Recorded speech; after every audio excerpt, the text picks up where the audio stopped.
Yo, yo, yo, yo, yo, yo, yo, yo. Saying boy, Ogun Bola. The son of Ogun got to talk tonight. The son of Ogun got to talk tonight. Yes, sir. Thank you for tuning in for another one on the Black Brown Table. But this one here is the Black Brown Table. Oh, no. You up a little late. And I was just chilling. Man, let me bring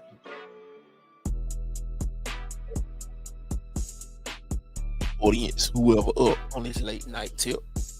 You feel what I'm saying? Hope you tuning in. As always, like, subscribe. As I always say, even share the show. You can share it. You know. Definitely. Come on, y'all. Let's get them likes up for me. Thumb up the video. Like I said, you ain't gotta share it. But I just said you gotta share it. But you know, if you want to share it, that's cool. But you ain't got to. But definitely just thumb up the video. Even if you don't fuck with it, just thumb it up for me. You feel me?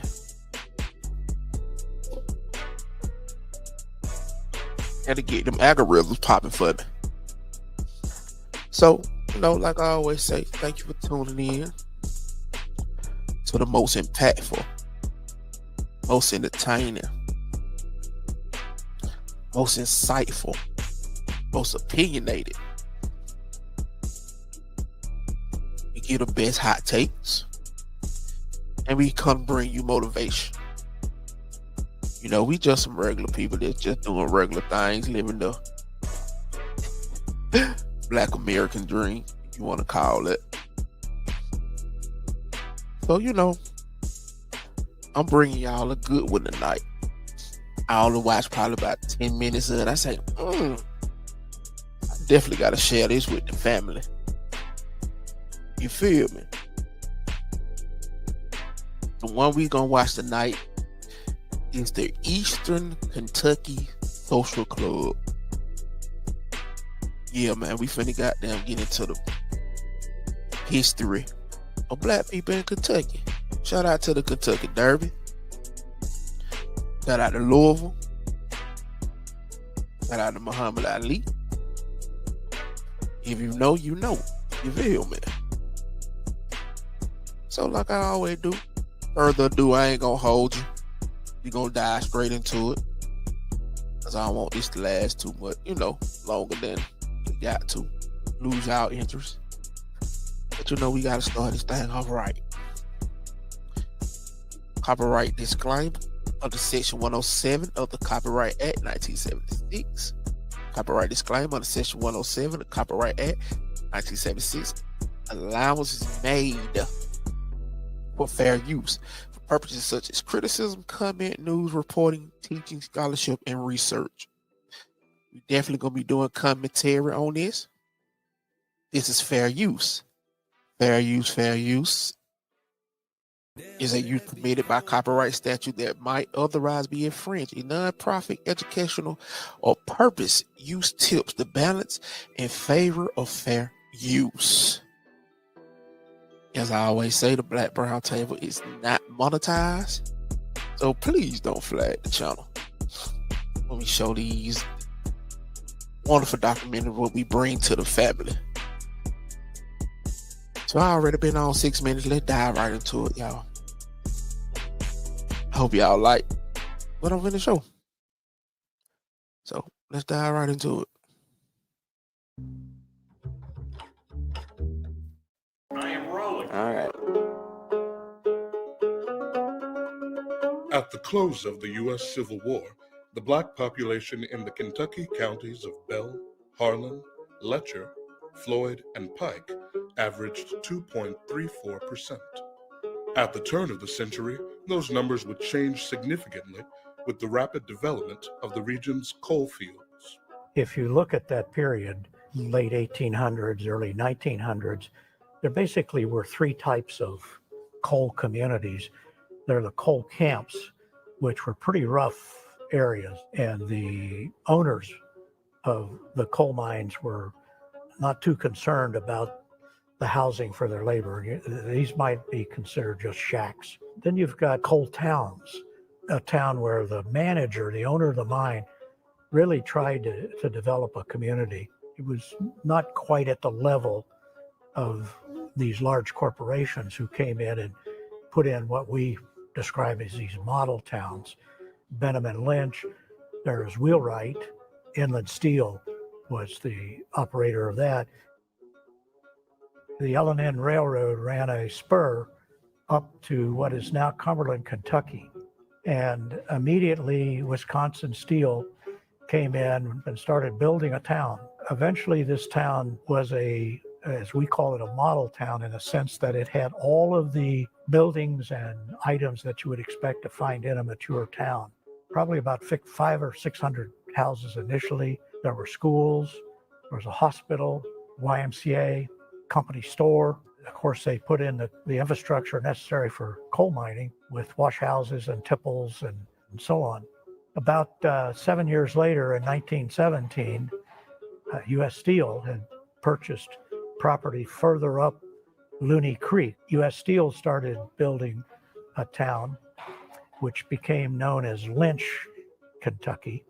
Lynch was a much larger town. Lynch had close to 2,000 residents. These were complete communities. There were doctors and nurses at the hospital. There were very well qualified teachers in the schools. Why build a model town? Why go to that expense? And there are several reasons for this. Number one, build a place that will attract and keep miners. The companies wanted to prevent unionization. So if you made the place as nice as you could and as attractive as you could, you wouldn't lose the social control that they prized so much. The late 1800s and early 1900s, there were huge strikes all across the United States. A strike means no production. No production means lost profit. If they can prevent unions and attract workers, 2 points. The whole point of the town was production and profit. And if you could create a system, and these towns were systems, that would keep production flowing and profits up, was not only good for your pocketbook, but for your career in the company. In terms of recruitment, the companies had what was called a judicious mixture, in which they tried to get equal numbers of European immigrants, of blacks from the South, and of native whites from the local area. And by doing this, they felt that they could also prevent unionization because they could pit these groups against one another. And these were what you would call captured mines, because everything that came out of the mines was then sent to either Chicago for Wisconsin Steel or for U.S. Steel in Pittsburgh. Our book is called African American Miners and Migrants, and so the question comes, why did African Americans come to these little towns back in the mountains that were hard to get to? Why did they leave their home places and come on what Tom and I have called the above ground railroad? Most Black folks who were living in those coal towns, working as miners, were not born or raised there. And the majority of those men were recruited from Alabama. And that was for a very specific reason, because there were coal mines in Alabama. And many of the companies that were setting up shop in Harlan County owned mines in Alabama. So they knew exactly where to get the labor. They also knew that most of the Black coal mining labor in Alabama was being sourced from convict leasing. Because of very racist behaviors, Blacks were often rounded up and falsely imprisoned, put on chain gangs, and then rented out for the sheriff's profit as labor. So it was very easy and attractive to lure potential laborers to migrate to Eastern Kentucky. It's the early 1900s. Alabama was a wretched environment in terms of just racial violence. So it wasn't just easy to get up and decide to migrate. So the companies sent labor agents to go get men. For example, in Lynch, there was this guy named Limehouse. White guy. They say that he was skinny and he used to wear a straw hat. He drove a truck that carried watermelon and sugarcane and corn, things like that, and men. and he would smuggle Black men from Alabama, sometimes in the middle of the night, Wow. and bring them to Lynch. Wow. Once they'd work off whatever agreement they had with Limehouse, Limehouse would then agree to go back and get their wives and their children. So that's how many of the early families got there. Well, in 41, my dad was working at Straight from steel mills, Alabama. pipe shop in Birmingham for U.S. Steel, and he left there and come up here to work in the mine. And later on, he brought his family up there.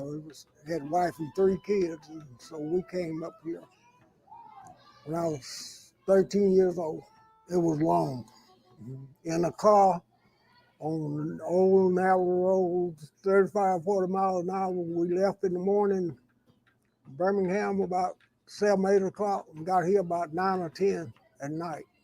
And drove into the city, well into Cumberland and Benham and Lynch, all of them combined, and all the lights and everything looked so pretty. Got up the next morning and looked out, couldn't see nothing but mountains. So I cried for about a week. I didn't like it. I'm originally from Everett, Kentucky. I live in Cleveland, Ohio now. It's a small coal mining area where my dad worked in the coal mines there. And my mother worked as a housekeeper. My dad, he was born in Georgia, and his family moved to Kentucky. And that's where he married my mother. My mother was from Pennington Gap, Virginia, and they had 8 children. And that's where we lived until like 1954. I went to an all-Black school from kindergarten to the 8th grade. I went to Everett's Black School. My kids, they couldn't fathom a one-room schoolhouse. So one year we took our kids to Kentucky and they saw the one-room schoolhouse. And my kids said, "This ain't nothing but a little box." But see, it wasn't that many children. You had one teacher taught 1 through the 8th grade. And after you got to high school in 9th grade, you went to Harlan.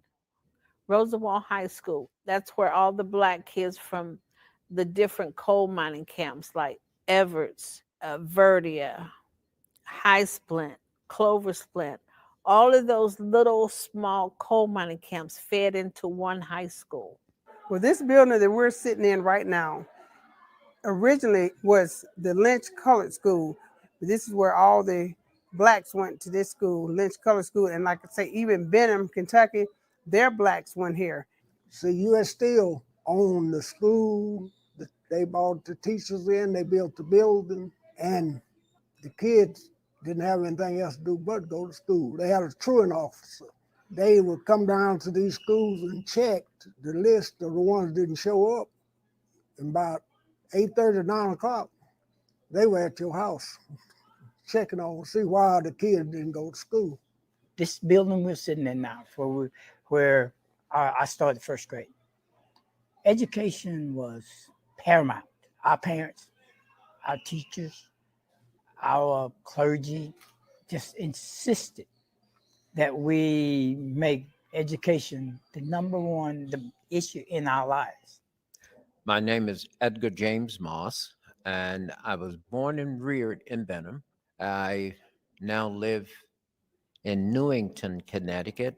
I am one of 13 children born to my parents, Mr. and Mrs. Green and Ina Moss, who were both born in Alabama, and attended the East Benham School under the principalship of Mr. Joseph Alexander Matthews and his wife, Mrs. Tell the Ruth people here about a Black Matthews. come from the South. And at that time, grades 1 your through origins 6 were on in the the first South. floor of the building. Grades 7 through 12 were on the second floor of the building. I forget what it was. I did something, and Professor Matthews was going to kick me out of school. And I knew that that would not go over with Mr. Green Moss. So I begged and I pleaded with Fess. Everybody called him Fess, not to kick me out of school. So every window in our school, I had to wash those windows inside and out to keep from being kicked out of school. We're in Fleming, Kentucky, and this is the church, Corinth Baptist Church. Now, Elkhorn Coal Company, back in the early 20s, they built the whole camp, and they built a schoolhouse for the black kids. White school was at Neon, and the black school was here in Fleming. They had teachers. The first teachers were the nuns from over at Jenkins. They taught school here in this building. My mom, she was from Canton, Mississippi, and then they moved up to a place called Hayman, Kentucky. My granddad, he worked coal mines, and then when he started preaching, then he didn't work in the coal mines anymore. My dad came from Spring City, Tennessee. The way they did Elkhorn Coal Company, and they would have, if they had a black man working, and they'd see how good he could work, and then they'd ask him, have you got any brothers or cousins that might want to work? And if they said yeah, and they lived in Alabama or Mississippi, they'd get on the train and they'd go down there and recruit them, more or less, bring them back up here to work. Had a company store. You could get food and clothing, everything from the company store. And they'd had this, what they call script. And my dad would work and my mom would go down to the company store. It's like credit. She would get stuff that would come out of his payday when he got paid. I remember he got his little finger, he got 2 fingers cut off.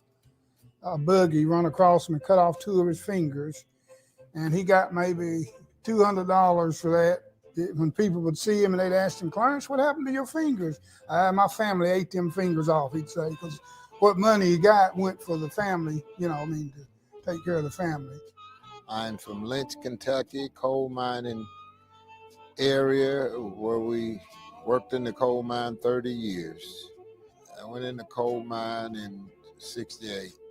Been a United Mine Worker. I was a mine inspector, and I worked in the mine doing all kind of jobs in the mine. And it wasn't no black, white. It was families going underground away from their loved ones, working together and getting back outside. And don't take no chances underground, because ain't nobody holding that top up but the good Lord. I was a roof boater for 17 or 18 years. Everybody in Lynch belonged to UMWA. They worked here. Everybody in Billum had their own another union, not the same. They were in Jenkins and Wheelwright. Man, shout out to all the unions, and man. We from West Virginia, Unions is what make this country go. They had the United Mine Workers. Keep this shit fair, especially for the black man. A lot of black coal miners. There's been a lot of people killed right there in this park right out here, because they had to bring National Guards up here in 39 just to stop the war, shooting and killing each other, union and non-union. What I really liked about it then was in the 50s when the thing was segregated. And the United Mine Workers had a slogan like, mining is dangerous. No matter what color you are, we all work together, white and black. So you gotta depend on each other and you get along. So it was good. And then there wasn't the black got one pay scale and the white got another pay. They had one pay scale and that was it. That was the good part about it. Way back in the 50s and the 40s. Initially, when they started to allow women to go in the coal mine, I kind of remember it was my mother, Ruthie Mae, Kay Francis, Everett Thomas, my sister Drina Smith Thomas, Nita Chapman, Patsy Tinsley. It was a couple white women that went in. All of them went by my mother, because she was checking out. Most of them did practically the same thing as the men. I know my sister, if I'm not mistaken, she drove a coal cart.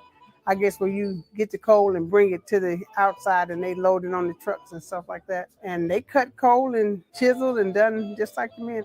Ezell Gerard Smith. I'm from Lynch, Kentucky. And now I live in Louisville, Kentucky. We've seen our dads, come in, from working in the mine and just be wore out and everything. And they would always tell us, don't go in the mine, because it kills you.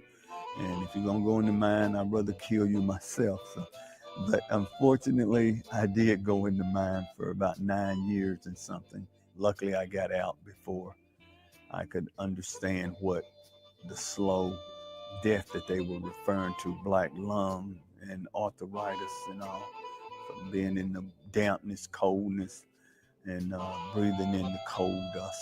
I worked all 3 shifts. The mine ran 24 hours a day. I did everything there was in the mine except for be a boss. Then one day I was what they call pinning top, drilling the top of the mine where you cut the coal out, and then there's slate rock or stone rock. It's just rock. It's nothing you can use in the coal family. So we would have to pin boards or plates or put up timbers so you could advance. And one day just caved in and it pinned me into a piece of machinery. And I was in the hospital for, I can't remember if it was a month, and rehab for about 6 months. And when I went back, I had claustrophobic. You get to understand the sounds in the mines when you cut the coal out and there's nothing there but like just a smooth top, let's say sand rock. You can hear it ripping like paper, or you can hear gas sometimes spewing, and then you can hear and see pieces of Lord rock have mercy. I jagged done just did a lot shooting of work, down but I don't think I because of could the do that weight, shit. I'm because they already haven't put claustrophobic. anything there to kind of brace it. There was a lot of rock falls, a lot of cave-ins, a lot of rib rolls, where the sides would just explode due to the weight. Bernie Bickerstaff from Benham, Kentucky, and I live in Washington, D.C. now. Well, I remember the community nurturing. I remember fairness. I remember the competitiveness. I remember the rivalries that blossomed into, indelible friendships and mutual respect. They went out and hired workers based on their athletic ability. Willie Watts told us that the way he got to Lynch was that his father was hired because he was a good hitter and could play infield very well. And in reviewing old company records, personnel records, we found some that were termination notices in a file, could not hit, was not a good fielder. So these people were let go because they were hired not to work in the mines, but for their athletic ability. The leagues, the recreation leagues, were segregated by race, but these folks scrimmaged against each other to make each other better because the pride of the whole town was riding on the success of either a black or a white team or both teams. The sports life here in Lynch. Looking around these walls, you see all kinds of photos of high school sports. Took a lot of pride as being a pirate. Growing up, you envied and admired the older guys who were already playing sports and look forward to the day that you could don the blue and gold. One thing about U.S. Steel, if you were a good student and a good athlete, they looked out for you. The kids in Eastern Kentucky, the reason they got to be so good, nobody was going to pick you on their team if you couldn't play, if you wasn't good. Everybody tried to be the best they could. People from Jenkins and Hazard and Millsboro, all these other cities that we used to compete against, and now we all buddy and we talk about old times. And that area where we grew up, they knew how to raise their young, and you weren't only disciplined at home, but you were disciplined, in the community if you got out of line. And I've always felt before the book came out on how to raise a child, you know, it was done in the Tri-Cities area. Everybody knew everybody and still know everybody. Even coming back home with your kids, people don't know the kids, they can see them. Oh, that's a Smith, or that's a Clark, or that's a Ward, or that's a, you know, that's a Snow, you know. Everybody know who you are, even if they don't know you personally. I live now in Louisville, Kentucky, by way of Lynch, Kentucky. As a kid, I can remember many things. Best place in the world to have been raised as a kid. The connection we had with each other, family looking after family, children had free hand to play without fear. Lynch itself was basically owned separate but equal type of a situation. And we all lived in different camps, like from Camp 1 to Camp 7. We all had our own little area. We had, like, for example, for recreation in Camp 2, what they call a boarding house, where most people attended that for parties, etc.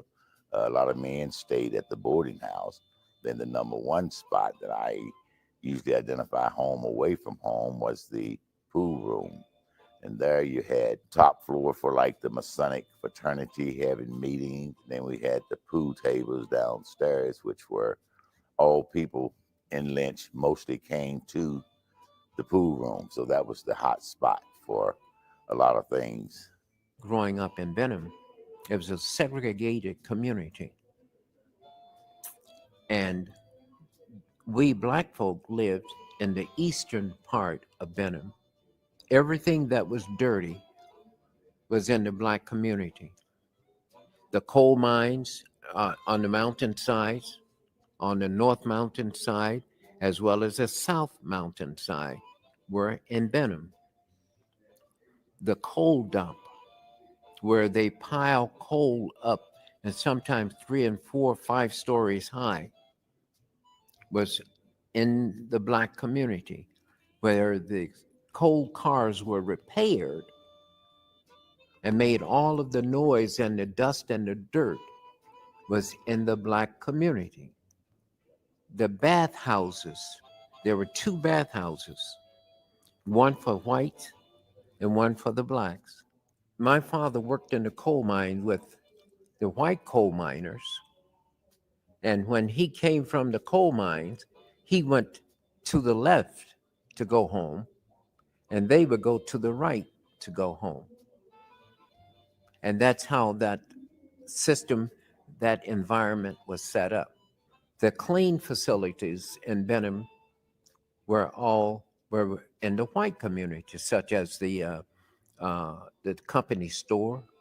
The International Harvester Company owned the big store, the department store in Benham, and they owned the meat market in Benham. Tennessee Ernie Ford sang the song, I Owe My Soul to the Company Store. My daddy did. And they were taking money from his paycheck every week, but they still would not allow him at times to charge things on that company charge account. When I was approximately 4 years old, I remember being in the meat market with my mother. And every time that a white person would come into the store, my mother was pushed back from being served. She told me that she had to wait her turn, and her turn did not come until after all of the white people in the store had been waited on. There was a theater. The Isaac family owned the theaters in Cumberland, Benham, and Lynch. Now, blacks could not go to the Isaac's Theater in Cumberland, Kentucky. We could go to the theater in Benham, Kentucky, and we could go to the theater in Lynch, Kentucky. All of Harlan County, I had something to do in it, job related. Being in Everett, Black Mountain, Putney, Home, Wallace Creek, Smith, which is some of the uglier places, Smith, Wallens Creek, and places like that, they would always try me first. And I would always just be there standing toe to toe. Jerome Ratchford, and of course I'm from southeastern Kentucky, specifically Lynch, Kentucky, Harlan County. My wife and I, we've been living in Atlanta, Georgia, almost 40 years now. My father was from Talladega, Alabama, and my mother, which is somewhat of an exception, was from Louisiana. Even when I talk about segregation, and we did live in a segregated community, it wasn't, I can say this because professionally, I moved south and I got a chance to see some of the rudiments of strict segregation. I wouldn't classify Lynch as having strict segregation. For example, I don't remember seeing a separate water fountain for blacks and whites in Lynch. First time I saw that was if I went to the county seat or something of that sort. But in terms of looking white people in the face and being fearful of consequences, very tragic consequences, if you didn't honor certain kinds of codes, we didn't grow up with that kind of rigidity and so forth. White communities and black communities floated together pretty easily on certain lines of demarcation and so forth. But there were some signs, a lot of signs of segregation as well. You know, from an employment perspective, while they all went into those mines and went to the same depth, there was disparities in terms of hiring and who could become a supervisor, et cetera, and what have you. So if we kind of look at this on a generational arc, you had from 1910 to about 1940, the Black population in Harlan County alone goes from 2% to 10%. The percentage of Black residents in neighboring eastern Kentucky counties Hey man, this shit also so peaked good, around man. I hope 1940, y'all watch it with the me. height of the region's I'm coal here. mine. I'm just But watching. between 1940 and 1970, Harlan County lost 70% of its Black population. That's The mines crazy. were starting to 70%. close down, and the mining industry was racialized like all other labor. Who did they lay off first? Black folks. You gotta go. This not only impacted men who were currently employed in the mines, but it was very clear that there would be no job opportunities for their children. So all adults in the community really embraced instilling in their kids from a very young age, you have to be not only prepared to leave this place, but you have to be prepared to compete in an integrated society, which is something that none of them had ever done. At the same time, the African American Great Migration is booming, right? Black folks are moving from all over the South. They're leaving from Georgia and Alabama. What these Kentucky Black folks' parents had done a generation ago, it's starting to uptick in like a huge way in the South. They're going straight from Bessemer to New York City, straight to DC, straight to Detroit. And, you know, that's where the jobs were at that time. Well, you go back up to the mountain where my mom and dad were growing up. Where did they go for the summers when they were on vacation? To visit those very cousins who might have been originally from Alabama, who had migrated to Cleveland, who had migrated earlier to New York, and they go visit them for the summers. What does that do? It plants a seed. When I grow up, I'm moving to New York. That's what my father did. That's how my brother and I, came to be born and raised in New York. But their migration story is very emblematic of how it kind of unfolded for many families during that generation of the out-migration, which really started around your 1940s, 50s, and 60s. You've got cousins or aunts or uncles, sisters or brothers clustered in a particular city. It becomes a natural kind of transition for you to migrate there too, because your family will help you get set up. You can live there for a little while until you find a job. So that is the way in which the majority of folks migrated. But there were some other cool patterns. One was the integration of the military.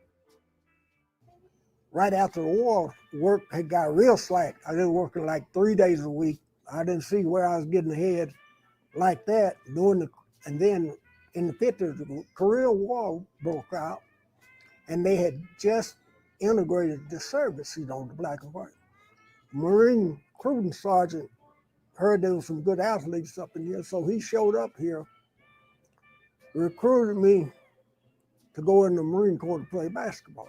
So I went into boot camp. So the integration of the United States military really served as symbolically as a opening of a new window of opportunity or possibility for the way that Black men thought about what their life pathway might be. And that really created a new kind of migratory structure as well. And that is how many folks who ended up out west did so through the military. And I had a choice of joining the military, working in a coal mine, and or going to another city where you might have had a relative to go and get employment, like Chicago, Cleveland, etc. I joke a lot. I did not have anyone to invite me for that particular time, so my choice was to join the Air Force in 1960. Leaving Lynch, and I think my first place was going to Louisville, Kentucky, where I reside now. And that was just like another world and everything. And even beyond that is once in the military, going to San Antonio, Texas. That was something that you read about, I thought, you know. Right after the Second World War, we had 4,000 or 5,000 people working here in the mine. Then you getting all this automated equipment, they start cutting down. They cut down to about 12 to 1,500. They didn't need all those people. So the people that were leaving here, you know, some had family in roots here. They would go to Cleveland, Detroit, and places like that, you know, automobile places, steel mills up there and get jobs. Well, some went to Cleveland, some went to New York, New Jersey, Louisiana. And my sister, when she got out of high school, she went to Indianapolis and stayed with the Wrights, and she got a job and she got an apartment. Then she sent for the next oldest, Cardell. She goes up there and she gets her a job. Then Janice, the next one, did. And my brother Casey, he went there, and we all stayed at my sister's house. That's how most of my family got to Indianapolis. But I haven't left. Here in Fleming, there's 2 Black families now. Used to, you sit and people walk up and down the street all the time. Now you don't see anybody, you know. And Bishop Lamb, Church of God, it's MPGOT, Militant Pillow and Ground of Truth. They're the only Black church in Mac Roberts, and then this is one in Fleming. And there's no more around till you get to Pikeville, and there's 2 Black churches in Pikeville. Our church, the Rising Star Baptist Church, and it still sits on the mountainside in Benham, Kentucky right now. On the first and the third Sunday of each month, the Baptists would have access to the church. On the second and fourth Sundays, the Methodists would have access to the church. But every Sunday, first, second, third, fourth, and fifth, we all went to church together anyway. It's been about 5 or 6 years since that we had a service on a Memorial Day weekend at the Rising Star Baptist Church. There just aren't enough Black people now living in Benham, Kentucky.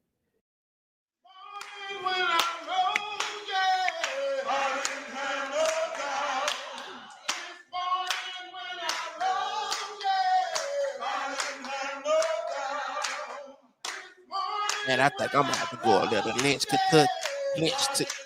Kentucky.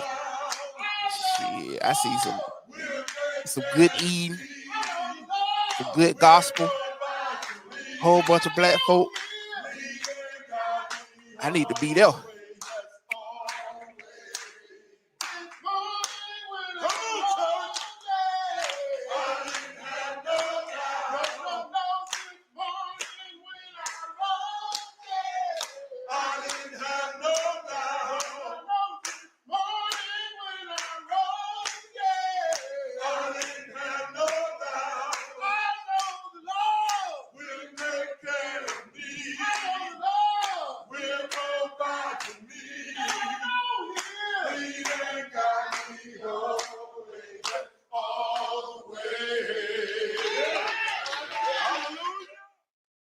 My dad, he moved to Cleveland and he worked in a steel mill.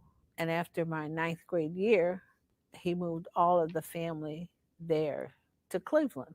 When we left Kentucky, we had the Greyhound bus. And at that time, it was still very segregated. All the blacks had to sit in the back. And I never will forget that it was halfway to Cleveland. And my mother couldn't get off the bus to get us water or anything because they had no place for the blacks to go get water. And we wanted water. So it started to rain, and it rained so hard that she let the window down and she got water in an envelope until we had enough water to drink, because we wasn't privy enough to go into the bus station where she could have purchased everything that we needed. My husband's sister, we was best friends in Kentucky. And when he came home from the military, that's when I met him. He was from Benham, Kentucky. You just really entered into a different world when you stepped out. And when we left Benham, we were prepared, for hard times. We were well taught. Our teachers were really good. We were fundamentally sound, with things that stick with us now, that's there. And you look back and you marvel at the abilities of our teachers who were relatively young, because they would come up from Kentucky State and Oxford College, and it would be their first jobs. City life wasn't for me. We thought Eastern Kentucky was poor, and I had never seen a poor person. But when I seen someone eating out the garbage in the city and walking around with no shoes, now we walk around with no shoes because we saving our shoes, but it was winter time one time. And a lot of them just went straight to the military. A lot of my uncles that are from there, after they went to the military, they ended up in different cities. Some of them stayed and made the military their career. They all ended up in Springfield, Massachusetts. There, my parents met because my dad was in the military. Shout out to Springfield. St. Louis, so that's how I ended up in St. Louis, my mother. I went the opposite direction. Shout out to the Loop. People were doing from a migratory perspective back in that particular time. They were still migrating to the Detroits, the Cleveland, especially if you were in Kentucky. Once I got my degree, I realized that I wanted to go south. I particularly wanted to work at a historically Black college and university, and the ones that had tradition and for me to have choices. So that's where I went. Hey, and so my first position in higher education was at a small school, liberal arts school in Alabama called Talladega College. I knew that the South was going to be my base, even though I went back to the Midwest to get a degree. And so I got a position at Emory University in Atlanta, Georgia. And y'all know what I say. Kennesaw State University. Black by birth, I'm Southern by the grace of God. Bickerstaff South gonna be my base forever. Graduated from East Benham High School. Went off to college and played basketball to play pro ball and he's right now involved in the NBA. We're so proud of him. And the beauty of that, he does not stick his chest out and say, I am thus and such, and et cetera, et cetera. He's a very humble, gentle person. And all of us love him. All of us love him. And there's nothing he can do about it. I went to Cleveland. I ended up going to Rio Grande College, University in Ohio, for a year and a half, and then drove out to San Diego with a friend from Cleveland. Then it all started from there. I attended University of San Diego, coached at University of San Diego, and then on to the National Basketball Association. Even leaving Kentucky, you were still around your friends and your relatives. So although I left Benham, it was the same people. It was a big city. They were the same people. A lot of my husband's friends was in Cleveland, and we would always get together on Sundays or Saturdays or holidays eat together and have fun together. And they said, you know what? Everybody is scattered, so we need to see if we can have a little reunion. Let's get together and see how many people we can get. And our first reunion, we didn't send out no literature or anything. It was about word of mouth. We had this hall, and the hall was named Shaker Lee Hall. And the hall would only hold about 300 people. But we had no idea. My husband's friends kept coming, calling in Cleveland, said, we're coming up, we're coming up. They stayed in different people's homes. I had so many people at my house, I had to send my kids to my mother. We couldn't get the people in there. Over 1,000 people showed up. And we were all from Kentucky. And I never will forget that Bring them night. I was newspaper so articles out. dressed up. I thought I was so pretty. I had my hair done that day. When I got in that hall, my hair said, shoot. It was so hot in that place. You couldn't breathe. They overflowed in the parking lot, on the sidewalks, because you couldn't get people in there. This was the first time we tried it. We didn't really branch out to chapters until about the second reunion. Some of the people from Detroit says, well, since you all had a get together, we're going to have it in Detroit next year. And then after Detroit, I think we went to Chicago, and it just started building from that. We have had at least about 15 chapters, and now we're down to about 12. We have California, Texas, Kentucky, Atlanta. The Atlanta chapter was started in 1966. My husband, Garfield Guest, started the reunion. Before we had our first reunion, the Lynch chapter came to Atlanta and brought all of their members and families. It just impressed me very much to see them, how they organized it. Most of the organizations consist of a president, vice president, secretary, treasurer, a business manager. Some might have a parliamentarian. We also have bylaws that we go by. I'm from Lynch, Kentucky, and now I live in Benham, Kentucky. The social club started, and I was actually just graduating from high school, which my father and uncle and all had started the Lynch chapter. There was Jenkins, Wheelwright, Mac Roberts, all those people were from over in that end of the country. So I was recruited right out of high school to be the secretary of the Lynch chapter, where I served as secretary and then as a vice president for 33 years. If you wanted to be a new chapter for the Eastern Kentucky Social Club, there's if you're originally from Eastern Kentucky, you could even be married into a family of somebody that was originally from Eastern Kentucky. You'll go to our executive board meetings and ask to host a reunion. That's where the executive board, we vote and see if you're ready to host the reunion. And then actually my niece, which was in Knoxville, decided they would like to have a club. So I helped them establish a new chapter in Knoxville, Tennessee. It consists of a lot of young people. It's a young chapter. And we kept saying, we have to get our youth engaged and we need new chapters, young blood. And I said, hey, why don't we just start a chapter in St. Louis? And right now we're seeing the first fruits of that. We are hosting our very first reunion.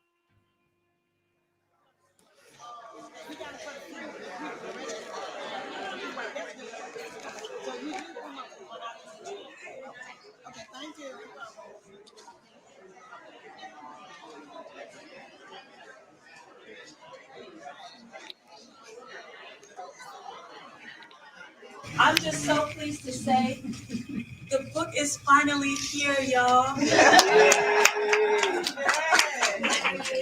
is our book.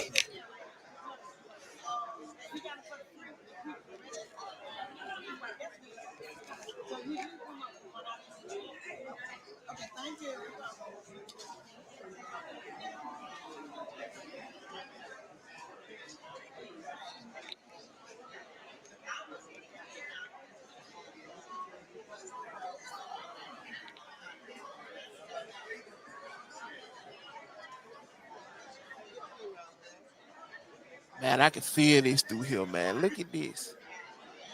Look at all this black culture. Look at this history.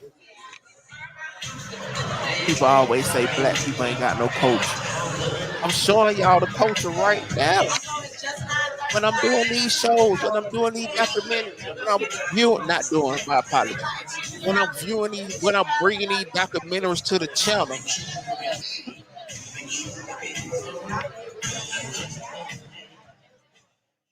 I have the privilege of serving as a co-president of the SACA, which is the Southeastern Kentucky Heritage Association. Even though the organization was called the Eastern Kentucky Social Club, our chapter is called SACA because we wanted to bring in a more heritage feel to get history on the different coal miners and where they came from. What did they do? How did they migrate?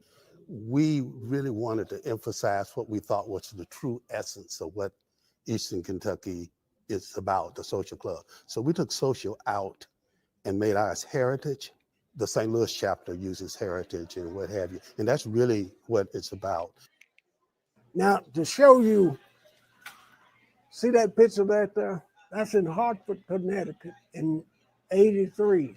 There 2,000 people at that dinner that night for our reunion. Most of the city's crowd wasn't quite that big, but they would be from 1,500 up to close to 2,000, just about all of them. In the early years, kids didn't attend. You know, they would have a bus out here in the schoolyard. They'd get on the bus, you know, they suitcases, and they would go from city to city every year to have the Kentucky reunion. My first real reunion was in Indianapolis, and that was in 1978 when I graduated from high school. I had my own room and everything. So at that time, I'm adult. I'm in the mix of everything. You know, I got my own room.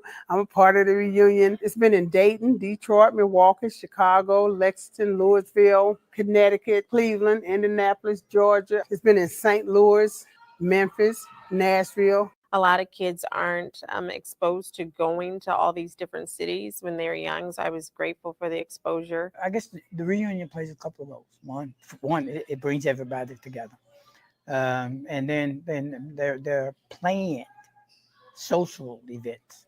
You have discos, you have a formal dinner, dance, you have a speaker who's usually astute and eloquent and articulate, who can bring you a message that's based on our upbringing and relevant to today's life. And it entails a lot of work, but it also brings in a lot of revenue to these cities that we go into. They have fun and they enjoy the cities, and they spend their hard-earned money. When I tell people, you know, friends that, hey, yeah, I'm going to this reunion, it's been 49 years, they're in awe. But the one thing I think that's important, there's a transition coming. And somehow we have to entice the younger generation to get more involved so they can carry this legacy on. I could see us dying out if we don't get our kids, our grandkids into the reunions. We got to pull them in, but we've got to pull them in, letting them do their thing. I can speculate that this is one of the longest standing African-American organizations that's just solely based on social purposes that has gone on for 50 years nearly. That is a huge accomplishment, but it also has a life course. And we're at the tail end of that. What I hope is that folks who are in the next generation step up and take leadership roles in the organization, that we bring our ideas and really invest ourselves in carrying the mantle. And I like to see that before I pass on, because that's what it's all about. That's what God put us here, to work together as one. The young people got a new way of doing this, and we need to get them involved and let them pick up the torch and go ahead on with it.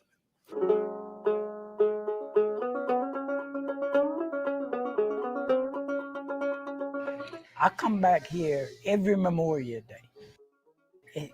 It's my fix that I get that gets me ready to go the rest of the year, because I get here and I spend so much time with my friends and see people.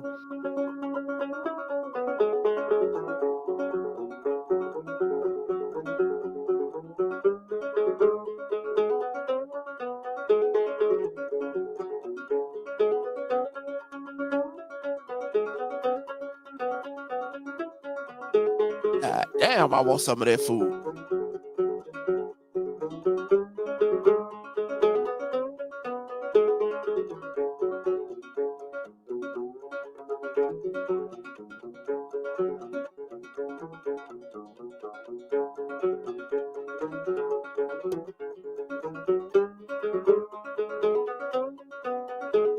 Man, I think I'm gonna have to go up there, bro, for real.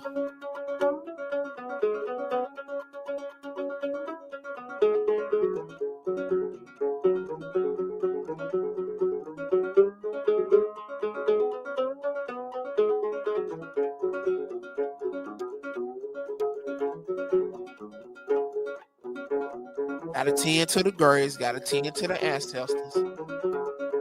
I was experiencing Got to. lynch post high school for about 3 years. And I say that to say this.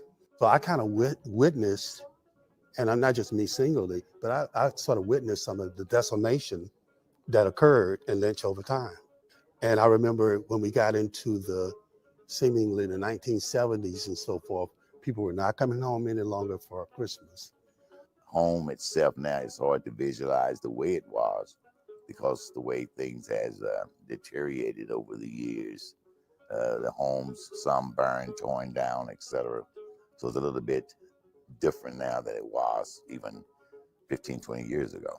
There being a history with the building here, this was the old black school, and my uncle Sylvester Baskin actually went to U.S. Steel came from St. Louis, and him and I went to a meeting and actually purchased the building for $1. So that's how we got this building. And it's the only EKSC building we own. The Eastern Kentucky Social Club has kept our history alive, and any unit that loses its history, that's catastrophic. I think that was key for me as a young kid, that my parents, their stories, they loved the area. They always share the history with us. Like my daughter, I share with her now. She knows what lynch is. She knows the community. Even though she hasn't been there, she wrote a poem and she said, I'm a descendant of lynch, just because it's something that's important to us. We plan on continuing on with the heritage and the traditions of Eastern Kentucky, even though we don't live there, is very much alive in our hearts.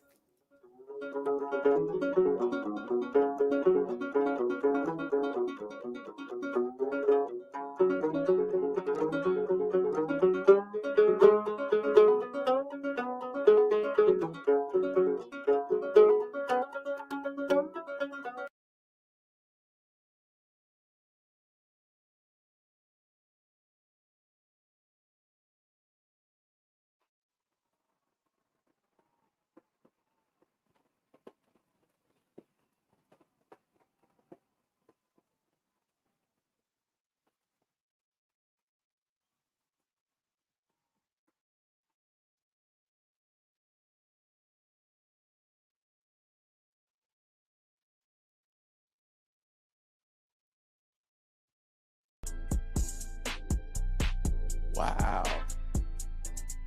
That was one for the books, man. That was one for the books. That was great